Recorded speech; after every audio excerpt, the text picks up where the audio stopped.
सुरुवातीलाच मोठी बातमी आहे वैद्यकीय प्रवेशासंदर्भातली।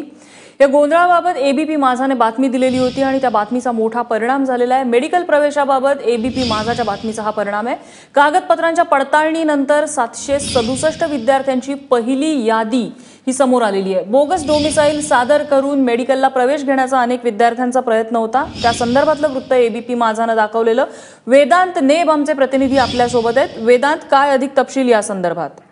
नम्रता, आता जी आहे ती वैद्यकीय अभ्यासक्रमाची जी सुधारित सर्वसाधारण गुणवत्ता यादी आहे ती जाहीर झाली आहे। त्यामध्ये जवळपास 49,856 विद्यार्थ्यांचा समावेश आहे आणि जी पहिली यादी होती त्यामध्ये जवळपास 50,623 विद्यार्थ्यांचा समावेश होता। त्यामुळे 767 विद्यार्थी जे आहेत ते अपात्र आहेत आणि आता जे 49,856 विद्यार्थी आहेत ते पुढील यादीसाठी पात्र असणार आहेत। आता पुढची जी यादी आहे त्यामध्ये निवड यादी असणार आहे, ज्यामध्ये विद्यार्थ्यांना जे आहे ते आपले कॉलेज अलॉटमेंट होणार आहे।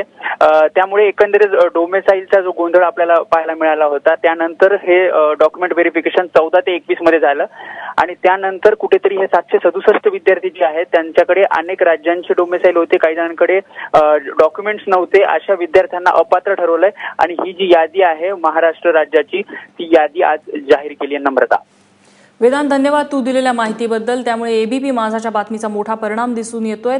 कागदपत्रांच्या छाननीनंतरच पहिली यादी जाहीर झालेली आहे।